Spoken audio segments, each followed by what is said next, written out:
All right, welcome back. And in this segment, we are going to be discussing a memorial. And this particular memorial can be found the legendary Crown Hill Cemetery in Indianapolis, Indiana. Now, once you get to Crown Hill, if you go to section 90, which is in the northeast corner of the cemetery, you will find an impressive monument. And it is dedicated to the thousands of lives that have been lost in the AIDS epidemic. And I must say, ladies and gentlemen, when I saw it, it was a pretty impressive monument. It is a semicircular monument that has a couple of benches so that you're able to sit down and reflect. It is encased with stones, and there are large, tall tablets that surround a statue that is about 10 feet tall, probably higher, that is two giant intertwined arms as if to be giving a hug. It is a very impressive monument. It was dedicated in 2000, and it was rededicated in 2017 after $75,000 was spent to improve the appearance and the landscape and the access to it. It was a little cut off in the original version. And the tablets that are in the back, you were able to, if you have family members or those that would need to be honored, you can have a name added to the list. It's a very inspiring monument.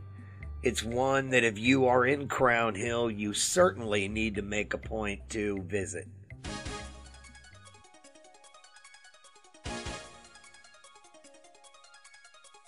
I would like to invite you all to check out a friend of mine, Tracy Rylands, who does an amazing website called Adventures in Cemetery Hopping. She has visited around the country, dozens of states, and she writes extensive articles and does photography as well. Be sure again to check out her website at adventuresincemeteryhopping.com.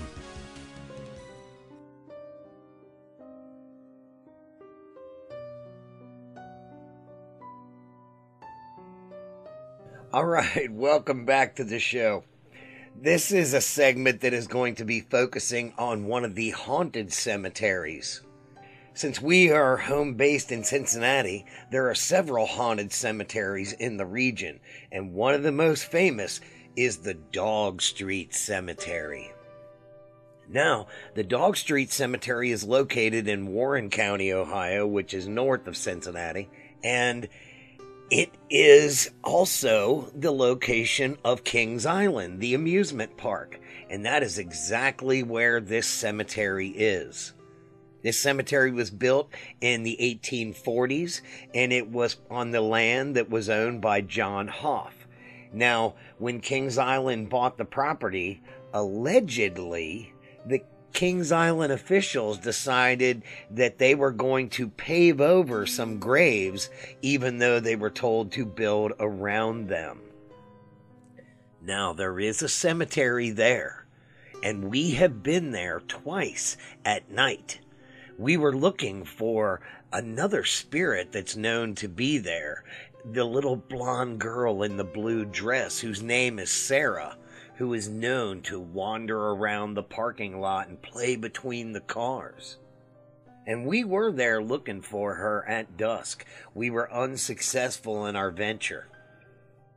Now, I will tell you, if you are going to go to the Dog Street Cemetery, do not go while Kings Island is open for the year. It's sometimes possible to park at the exit of Kings Island's parking lot, but don't count on that. Your best bet if you want to visit is do a two-man operation. One of you get out on the road while one of you is the driver so that you have access to the location. Otherwise, there's nowhere to park along the area where the cemetery is. I don't know. It is a haunted cemetery. We were there in search of things. I didn't see anything. I didn't feel anything. But maybe you will. Join us for the Ordinary Extraordinary Cemetery podcast each week as we explore old cemeteries and the stories of the people buried in them. Find us wherever you listen to podcasts. All right, welcome back.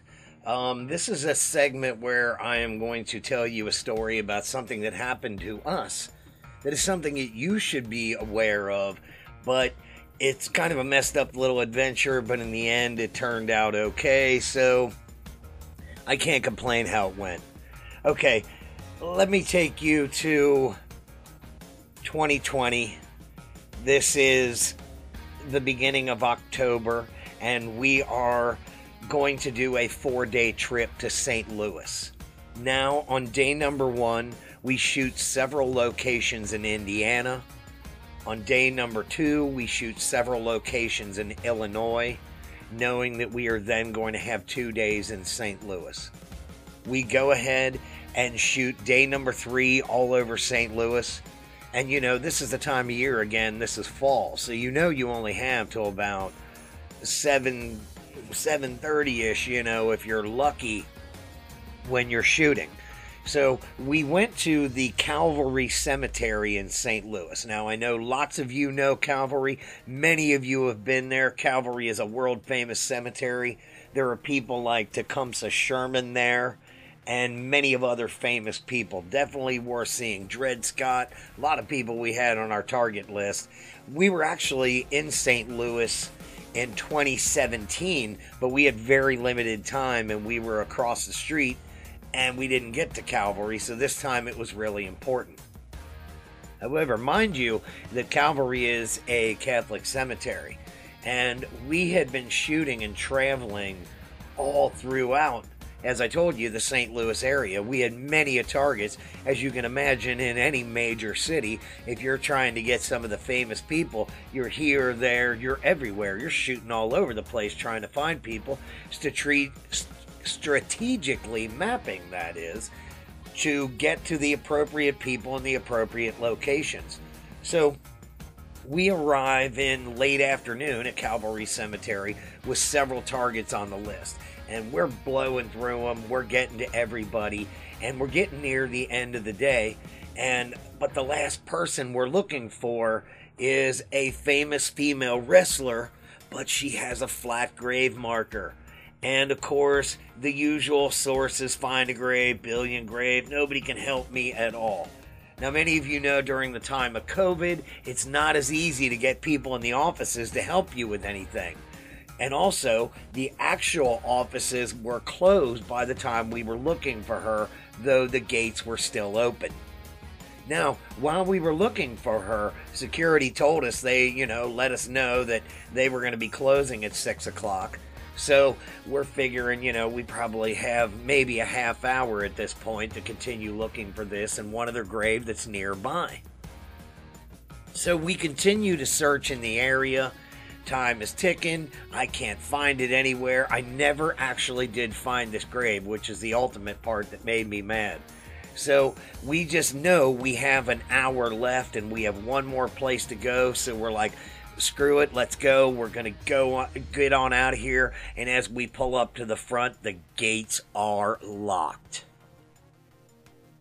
And let me tell you, ladies and gentlemen, this isn't one of those cemeteries that when the gates are locked, I can just ring security. There is nobody to call. Because when the security gave us the warning at about 5:30, they didn't anticipate they had to come back and tell us anything. They figured we would be smart enough to leave. Well, we were presumptuous enough that in all the cemeteries we've been to, usually in the larger ones, cemetery security usually does an additional sweep. Well, they didn't at Calvary. So here we are trapped. I am calling numbers for the cemetery. Nobody is answering because all the numbers for the cemetery just go to the building we are standing next to. I can literally hear the phone ringing as I'm calling. Now, luckily for me, this happened to me in 2016 in a large cemetery in Tennessee. So I told Charlotte to go ahead and call the St. Louis police. Well, the dispatcher tells us that we need to call the fire department. We go ahead and make these calls a couple of times. The lady at the police department tells us we need to call 911. We're saying we don't need to call 911. We are not in danger. We are just locked in. But can they come and let us out? Lo and behold, ladies and gentlemen, it took till nearly 7 o'clock for them to just let us out. Now, don't get me wrong, I'm thankful because Lord knows I could have ended up spending the night at Calvary Cemetery in St. Louis. Now, would I have been furious? Yes, I could have been. Would I have been? Probably. And was I furious? Absolutely, because I was looking for somebody in a flat grave that I wasn't that concerned about, but Charlotte was pretty insistent that we ended up getting locked in. So now, knowing what we know, you know what I told you with time, we have less than 30 minutes of daylight. Charlotte looks at me and says, what if I can make it up to you and promise that we can hit 2 really famous graves that are only 20 minutes down the street? I'm like, let's go. Time is ticking. As we're driving, she's explaining to me the cemetery. It's right there on the outskirts of St. Louis. And as we pull into this cemetery, she reveals to me that we are going to be able to secure the locations of, and we will be able to visit the recently deceased Lou Brock.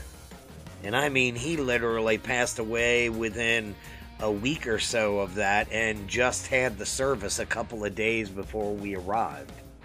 We also saw the burial location for Stan the Man Musial, the St. Louis Cardinal great, and to top it all off, we saw the beautiful and amazing and right out front mausoleum of the guitar and musical and rock and roll legend, none other than Chuck Berry. Yes, Charlotte, you did make up for causing us to get locked into the cemetery, because Chuck Berry was worth 60 minutes in Calvary any day of the week. All right, well, I'd like to thank you all for joining me for this edition of the Cemetery Podcast. As always, I would like to thank my partner in cemetery hunting, Charlotte Graves. I would also like to thank Senior Bull, and I would like to thank all of you again for joining me.